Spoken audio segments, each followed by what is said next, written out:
తర్వాత మంత్రివర్యులు కారుమూరి నాగేశ్వరరావు గారిని మాట్లాడవలసిందిగా కోరుతున్నాం.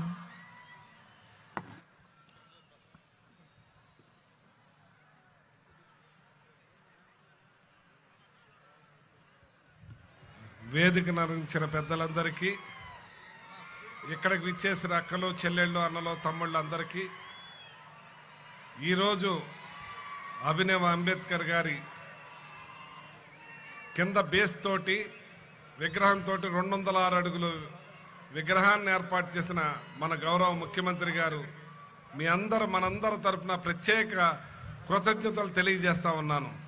జై భీమ్, గట్టిగానయ్యా, జై భీమ్, జై భీమ్, జై భీమ్.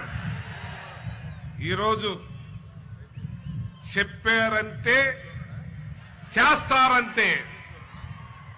ఏదైతే గ్రాఫిక్స్ గతంలో ఈరోజు నిజంగా భారతదేశ చరిత్రలో చిరస్థాయిగా నిలిచిపోయే విధంగా మన గౌరవ ముఖ్యమంత్రి గారు ఏదైతే అంబేద్కర్ గారి రాజ్యాంగాన్ని రచించి మరంత గొప్ప వ్యక్తికి భారతదేశంలోని అత్యధిక ఎత్తైన విగ్రహాన్ని ఏర్పాటు చేసిన గౌరవ ముఖ్యమంత్రి గారికి మరొక్కసారి మనందరి తరపున కృతజ్ఞతలు తెలియజేస్తున్నాను.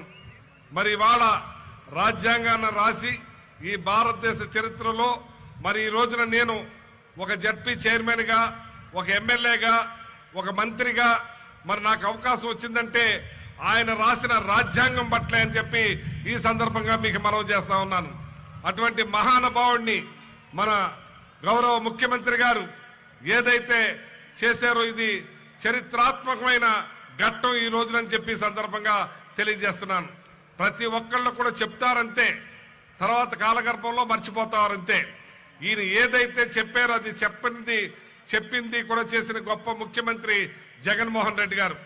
ఇవాళ ఏదైతే దళిత సమాజానికి పెద్ద పేటేసి బీసీలు, ఎస్సీలు, ఎస్టీలు ఒకటే అంటున్నారు ఆయన, నా ఎస్సీ, నా ఎస్టీ, నా బీసీ, నా మైనార్టీ అని ఇటు గుండెల్లో పెట్టుకున్న గొప్ప ముఖ్యమంత్రి జగన్మోహన్ రెడ్డి గారు. అహర్నిశలు ఆయన మదిలో మన పిల్లలు, మన బిడ్డలు, మన కుటుంబాలు ఆర్థికంగా బలపడాలి, బాగా చదువుకోవాలి, పైకి రావాలనే తపనతో ఇన్నాళ్ళు పనిచేస్తున్న భారతదేశంలో ఒకే ఒక్కరు జగన్మోహన్ రెడ్డి గారు అని చెప్పి సందర్భంగా తెలియజేస్తున్నాను. ఏదైతే మన బిడ్డలు ఇంగ్లీష్ మీడియం చదవాలి, ఇంగ్లీష్ మీడియంలో పైకి రావాలని ఇంగ్లీష్ మీడియం ప్రవేశపెడితే ఆ రోజున ఇదే చంద్రబాబు నాయుడు గారు, పవన్ కళ్యాణ్ గారు, మరి చంద్రబాబు నాయుడు గారు ఆ రోజున మరి కౌన్సిల్లో మెజార్టీ ఉందని వద్దని చెప్పి తిరిగి పంపించిన వ్యక్తి ఈ రోజున మనకి ఏ మొగపెట్టుకుని మన దగ్గరకు వస్తారని చెప్పి ఈ సందర్భంగా మీకు అడుగుతున్నాను నేను. ఇవాళ మన జగన్మోహన్ రెడ్డి గారు ప్రతి ఒక్కటి కూడా ఆలోచిస్తున్నారు. పేద బడుగు బలహీన వర్గాలకి పెద్ద పీట వేయాలి, వాళ్ళ కుటుంబాలు బాగుండాలనే ఆలోచనతో ముందుకెళ్తున్నారు.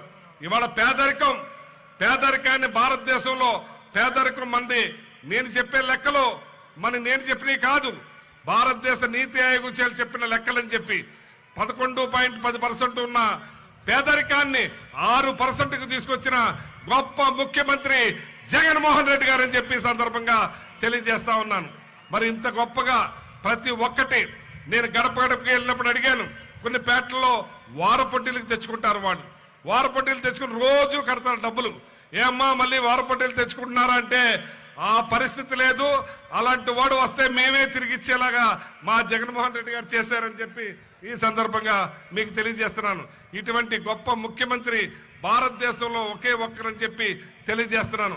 ఇవాళ దళితులకి అందరికీ కూడా వాళ్ళ బిడ్డలు బాగా చదువుకోవాలని, ఆర్థికంగా బలపడాలని, పైకి రావాలని ఇవాళ నాడు నేడు అమ్మఒడి ద్వారా పిల్లలను బాగా చదివించి ఇవాళ ఇంగ్లీష్ మీడియం ద్వారా అంతర్జాతీయంగా కూడా మన బిడ్డలు పైన ఉండాలనే ఇదితోటి చదివిస్తున్న గొప్ప ముఖ్యమంత్రి జగన్మోహన్ రెడ్డి గారు అని చెప్పి సందర్భంగా తెలియజేస్తున్నాను. ఈ రకంగానే ఈ కోవలోనే మనం అందరూ రేపు రాబోయే ఎలక్షన్స్ లో మరి పెద్ద ఎత్తున మనం చూడాలని చెప్పి మనస్ఫూర్తిగా కోరుకుంటూ మరి ఇంకా చాలా మంది మాట్లాడాలి కాబట్టి నేను సెలవు తీసుకున్నాను. జై భీమ్, జై భీమ్, జై భీమ్. ధన్యవాదాలండి. వేదికకు రైట్ సైడ్ టవర్ ఎక్కి ఉన్నారు, వారిని నించవలసిందిగా అక్కడ ఉన్నటువంటి పోలీస్ సిబ్బంది వారిని రిక్వెస్ట్ చేస్తున్నాము.